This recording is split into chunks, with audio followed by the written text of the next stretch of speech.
Hey, welcome back to Fluent English Talks. I'm Ben. And I'm Anna, and if this is your 9th episode with us, wow, you've shown up 9 times.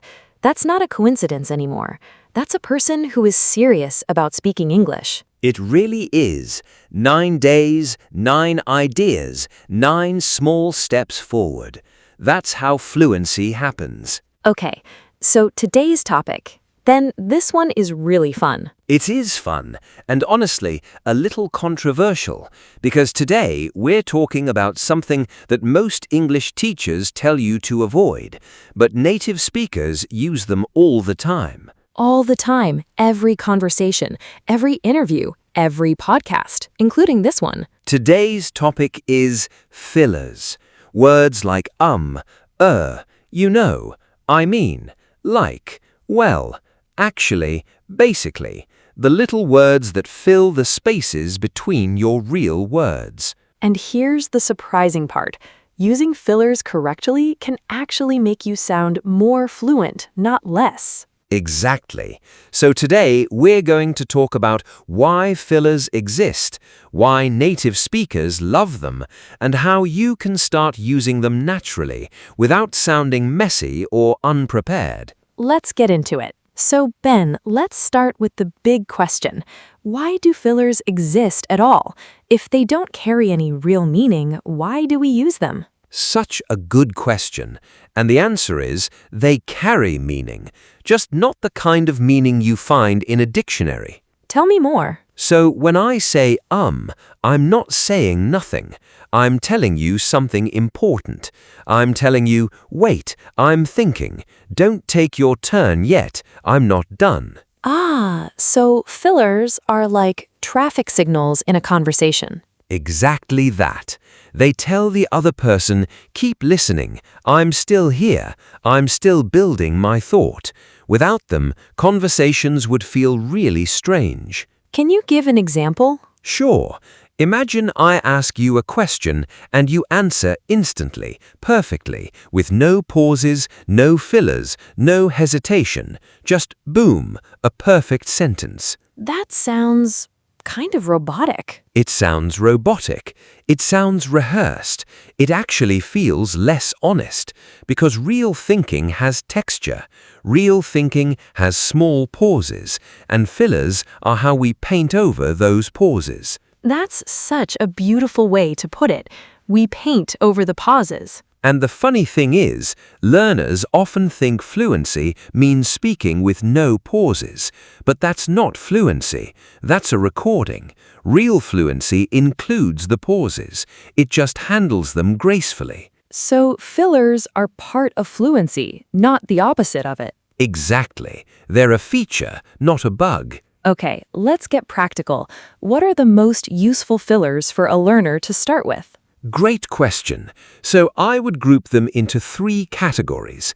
The first category is thinking fillers, the ones you use when you need a moment to think. Like and Yes, and also, well, let me think. That's a good question. These all give you time. They're little cushions for your brain. And they sound natural, way better than just silence and panic. Way better. The second category is softening fillers. These are words that make your sentence feel less direct, less harsh. Like what? Like kind of, sort of, I guess, maybe, I think.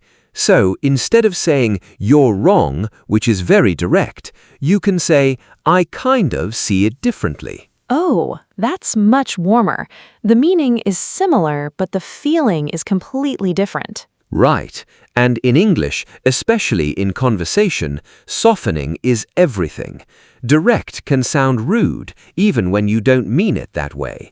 So these softening fillers are not weak, they're polite. That's actually really important for learners to hear, because in many languages, being direct is normal, but in English, you often need to wrap your meaning a little. A little cushion, a little space, yes.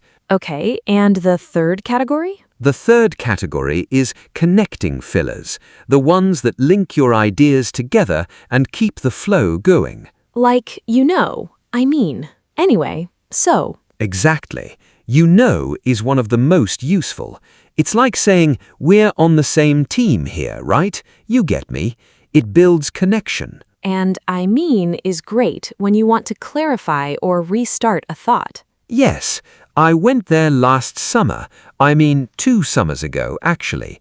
It lets you correct yourself smoothly without sounding nervous. That's so useful because as a learner, you do correct yourself a lot, and I mean makes that feel natural instead of broken. It turns a stumble into a step. I love that. So, those are the 3 categories: thinking fillers, softening fillers, connecting fillers. And the goal is not to memorize all of them. The goal is to pick a few you like and start using them. Okay, but I have to ask because I know some learners are listening and thinking, wait, my teacher told me to never use My teacher told me fillers are bad English. What do you say to them?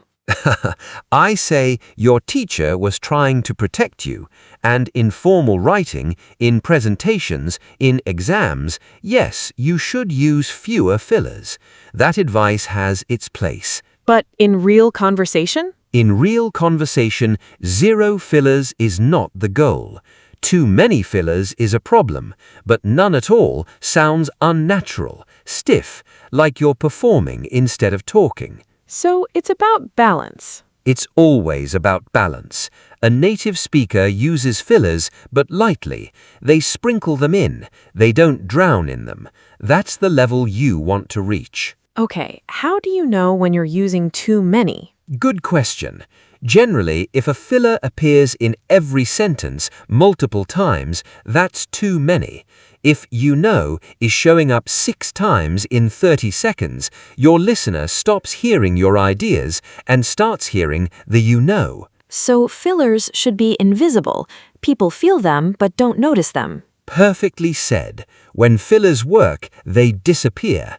They just make you feel comfortable. Comfortable, that's the word. That's actually the whole goal of this episode, because comfortable speakers are fluent speakers, and fillers are a huge part of sounding comfortable. Okay, so how do learners practice this? It feels tricky because you can't really study fillers from a textbook. Right, you can't memorize them like vocabulary. You have to absorb them. And the way you absorb them is by listening to real English a lot and noticing. Noticing is the key word. It's the key word. Next time you listen to a podcast or watch an interview or hear 2 people talking in English, pay attention to the fillers. Where do they appear? What do they do? Which ones does each speaker prefer? Because every speaker has their own filler style. Their own filler fingerprint. Some people love you know. Some people love I mean. Some people are very actually people.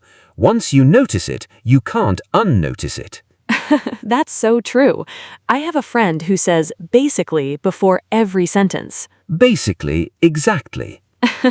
And then, and this connects back to episode 1, shadow it. When you shadow native speakers, you're not just copying their words, you're copying their fillers too. That's how they enter your mouth. That's such a nice connection. Shadowing teaches you fillers without you even trying. Without you even trying, you just start using them because your mouth has practiced them. One more thing I want to ask. If a learner wants to start using fillers tomorrow, like in their next conversation, what would you tell them to start with? I would say pick 2, just 2. One thinking filler, like well or let me think, and one softening filler, like kind of or I think. Just 2? That's manageable. Just 2, and use them consciously in your next few conversations. Don't worry about the rest. Master those 2. Make them feel natural in your mouth. And then add more later. Then add more later, one at a time, the same way you build any skill, slowly, deliberately, and with patience. That's a real plan. I love it. And that's it for today. Fillers and natural flow. Anna, that was a fun one. It really was. And I think this is one of those topics that can change how you sound very quickly, faster than grammar, faster than vocabulary. Absolutely, because it's not about adding more knowledge, it's about removing the stiffness, and that happens fast when you let it. Okay, here's your challenge for today. Pick 2 fillers, just 2. One for thinking, one for softening.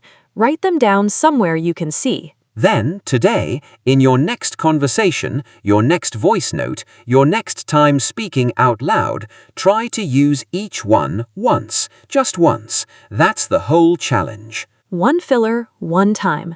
Tomorrow, try twice. The day after, 3 times. Slowly let them in. And listen for fillers everywhere, in podcasts, in shows, in the people around you. Build your filler ear. That's a real skill. Tell us in the comments what's your favorite filler in English or in your own language. We'd love to know. If today's episode helped, please subscribe.